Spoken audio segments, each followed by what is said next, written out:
Estamos en contacto con don Vladimir Peña, con quien vamos a también tener una entrevista sobre todo lo que está pasando allá en Santa Cruz, Rubén. Vladimir, ¿cómo está? Buen día. Le saludamos Antonio Dalencia y Rubén Atahuichi.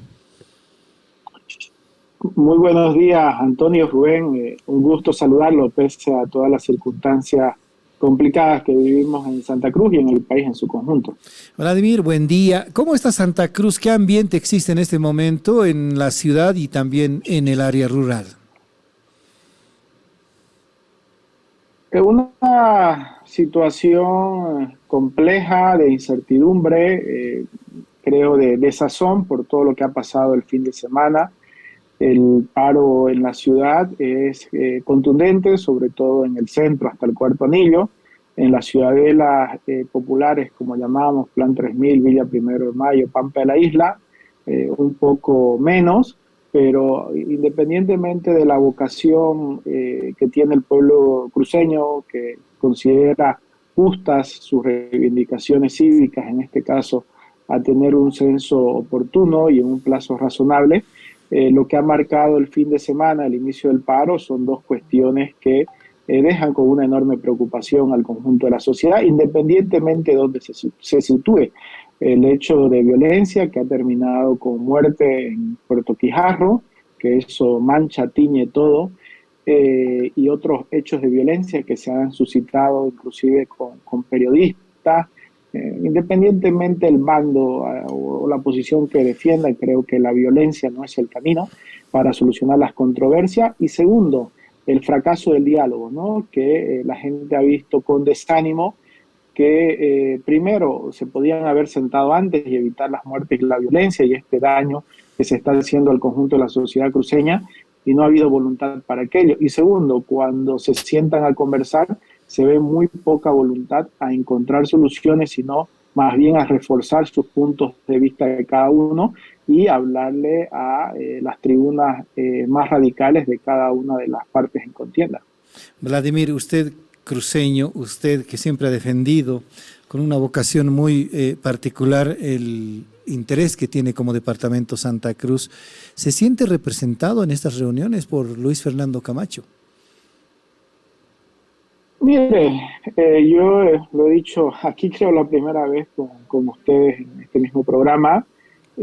Si de alguna manera hemos llegado a esta situación ha sido por la intransigencia, la manipulación gubernamental y también por la desidia del gobernador de no haber representado adecuadamente los intereses de Santa Cruz. El origen de todo esto está en una manipulación grosera del Consejo Nacional de Autonomía por parte del gobierno nacional y el señor Camacho, que no cumplió con sus deberes y facilitó al gobierno que lleguemos a esta compleja situación. Entonces, también he dicho, Rubén, que hace tiempo el señor Camacho, debido a esta y otras situaciones, ha perdido representatividad. Hoy hay un comité interinstitucional a cargo de las medidas en Santa Cruz. El señor Camacho es uno más de los miembros de ese comité interinstitucional, pero el coordinador general y la principal institución ante la inacción de la gobernación que ha asumido la defensa del censo ha sido la universidad pública. Entonces, creo que se le asigna más representatividad que la que tiene en este momento, particularmente en este conflicto del censo. El gobierno nacional ha tratado de demonizar a Camacho en esta situación para tratar de generar una concepción positiva, una imagen positiva en el resto del país.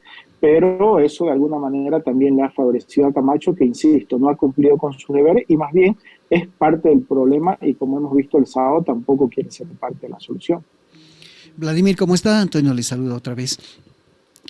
Cómo se ha plantado el escenario, dice usted, complejo, y sin lugar a dudas hemos visto en este último fin de semana cómo las partes han mostrado que no están dispuestas a ceder ni un centímetro. Primero, mi pregunta, Vladimir, ¿ve usted una luz al final del túnel, como decimos vulgarmente?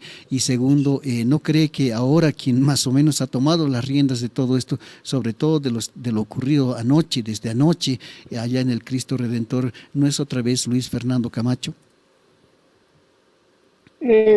Camacho ha tratado de reposicionarse porque ha perdido mucho protagonismo. Ya pasó en el tema de las protestas de la ley antilegitimación, que nuevamente fue la calle, las organizaciones, particularmente los gremialistas, que derrotaron al gobierno. Después de eso, Camacho trató de volver a la palestra con una posición de federalismo ya, que también ha quedado diluido y que se ha llevado el viento. Y ahora, ante su desidia, inacción, su complicidad, como yo en su momento lo dije, con el gobierno nacional, al no haber acudido a la reunión del Consejo Nacional de Autonomías, al no haber impedido que se modificara la fecha del censo a través del decreto supremo que aprobó el gobierno, Camacho es parte también de esta situación, o sea, de habernos llevado a una situación extrema. Entonces, ahora, ante ese desplazamiento que ha tenido por parte de otras instituciones como la universidad pública, obviamente Camacho ha encontrado una veta ahí para tratar de mantener vigencia en la confrontación, cosa que al gobierno también le gusta, porque en la confrontación ganan los extremos de ambos bandos radicalizados, y esa es la tragedia de Bolivia, que está entre dos bandos radicalizados y la ciudadanía está al medio, que ve atónita como en Santa Cruz, particularmente ahora, estamos todos en nuestras casas, con una suerte de impotencia y los políticos solamente insultándose y no hay ánimo de construir una salida consensuada. El gobierno nacional ha perdido esta batalla, lo hemos denunciado también sistemáticamente. El gobierno no puede sostener ni siquiera durante un mes una misma posición. En julio dijo una cosa, en agosto dijo otra, en septiembre ha dicho otra, en octubre. Creo que el que ha dado más bien alimento al señor Camacho para su radicalización ha sido el propio gobierno, y en particular el vocero Ritter, que ha sido, creo, de lo más incómodo para el propio gobierno en buscar soluciones, porque ha venido, en vez de encontrar y plantear soluciones, a poner más gasolina sobre el fuego con todas las intervenciones que ha tenido, que son totalmente insostenibles. Entonces, aquí hay un ánimo de polarización, hay un ánimo de confrontación entre dos bandos radicales, y lastimosamente la ciudadanía está al medio. Creo que de todas maneras hay que buscar soluciones. No podemos los bolivianos, cada vez haya un conflicto, llegar a una situación donde la salida sea por el desastre. E insisto, parece que a nadie le conmueve que haya una familia hoy que se ha quedado sin el padre de 4 niños.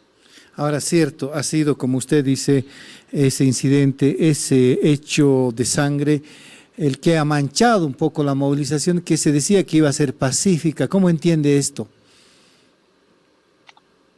Mire, creo yo que tenemos que reflexionar los bolivianos. Yo no estoy de acuerdo con los bloqueos, con los paros, en que para reclamar nuestros derechos tengamos que afectar los derechos de los otros ciudadanos. Desgraciadamente esa cultura del bloqueo, del paro, del ir contra el otro ciudadano se está acrecentando. Eso muestra no solamente el fracaso de la política, sino también la debilidad de nuestras instituciones para hacer respetar y resguardar los derechos de los ciudadanos.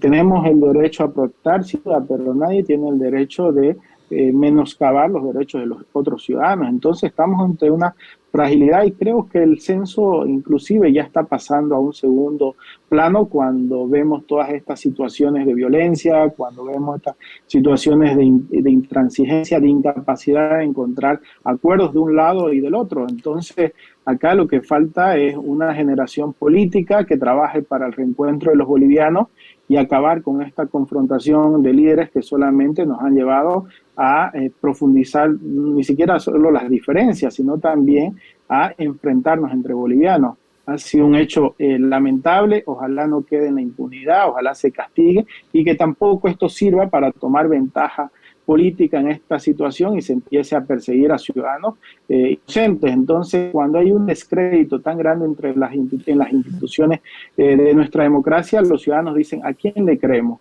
¿Le creemos a uno, le creemos a otro? Porque hay varias versiones. Entonces, estamos ante una situación que, insisto, el censo nos ha llevado a nuevamente ver que tenemos un problema muy profundo en la sociedad, en las instituciones bolivianas, el descrédito de nuestras instituciones, la deslegitimidad ya de los líderes, independientemente hayan ganado con 55% o hayan movilizado 1 millón de personas en un cabildo. Creo que aquí no se trata de pujas, sino de buscar salidas sensatas para el conjunto de la sociedad boliviana. El gobierno ha perdido el relato del censo, el gobierno tiene la mayor responsabilidad en esto, pero todos tienen que coadyuvar a buscar una salida que evite la violencia. Vladimir, percibimos de que si usted le hace un cuestionamiento en este momento, un cuestionamiento público al gobernador o al comité interinstitucional por estar gestionando este conflicto de manera muy compleja, muy desfavorable, incluso no es de personas adultas, salirse de una reunión, escaparse, como alguien dijo del gobierno, y no terminar de representando una explicación técnica como la que requiere Santa Cruz. Si dice usted algo, obviamente le van a apuntar como traidor, como en algún momento ocurrió. ¿Se atreve a cuestionar o a impulsar el trabajo del Comité Interinstitucional con algunos criterios en relación al diálogo? Mire, Rubén, yo creo que la situación es tremendamente delicada, como para tener temor de decir la verdad. Uno tiene que defender siempre sus ideas, sus principios.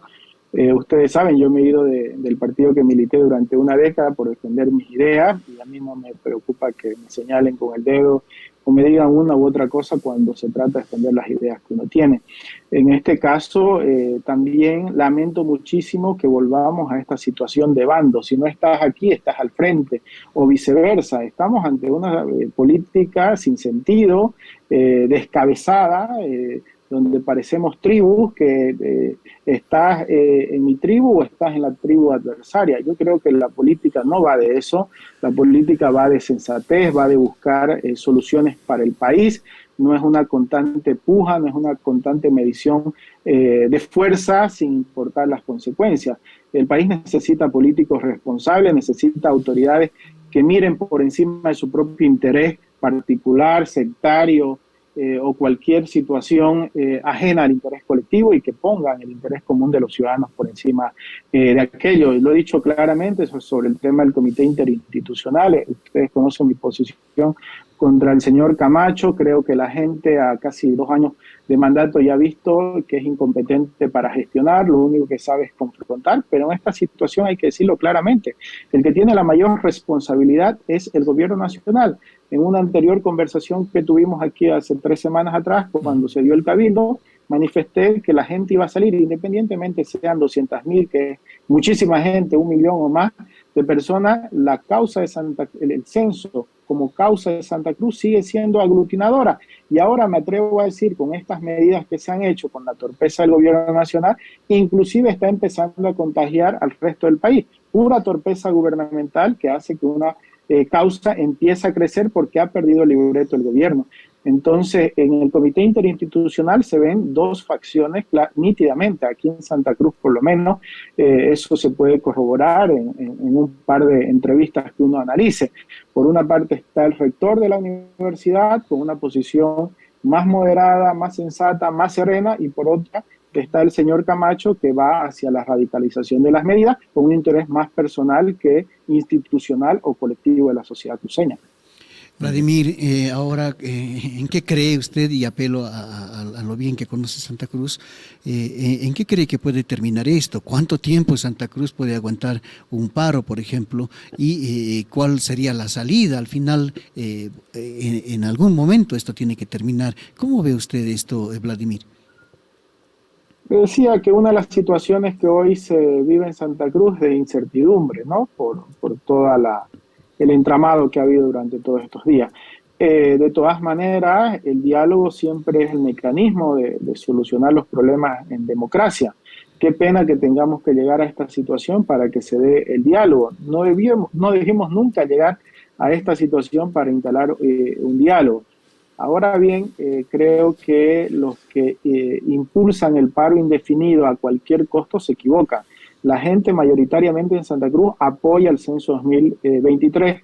El gobierno ha perdido el relato. Esta batalla discursiva públicamente la ha perdido el gobierno nacional, pero también hay que ser prudentes en administrar esa decisión del pueblo cruceño, esa sensación que hay que el gobierno nos engaña, nos estafa y que el censo debe hacerse el 2023. No hay cheque en blanco, ni el 55% que eligió al señor Arce como presidente de la nación es un cheque en blanco para imponer, para actuar de forma arbitraria. Ni tampoco las personas que se movilizaron acá dieron un cheque en blanco para llevarnos a una situación de un paro indefinido donde no se busque salida. La gente quiere censo 2023, pero también la gente está cansada de los paros, del bloqueo, del autosacrificio, de la violencia, de esta incertidumbre en la que vivimos. Entonces, aquí tiene que ser este día un día de recapacitación de lo mal que lo han hecho los de un lado y los del otro y buscar soluciones para que la ciudadanía pueda tener una satisfacción. Si no, la frustración en uno y otro lado va a ser muy grande. Entonces, ¿por qué nos llevan a situaciones extremas cuando esto pudo solucionarse? Es la gran pregunta. Bueno, no miremos para atrás, seamos propositivos. La gente está sufriendo, hay muchísima gente que pese a todo el paro tiene que movilizarse, tiene que llegar a sus trabajos, están haciendo un sacrificio enorme, se está perjudicando a muchísima ciudadanía, sin duda, y el gobierno nacional se muestra indolente también con esto. No permitamos que la violencia siga avanzando, que los hechos y las palabras sigan dividiendo a la sociedad boliviana.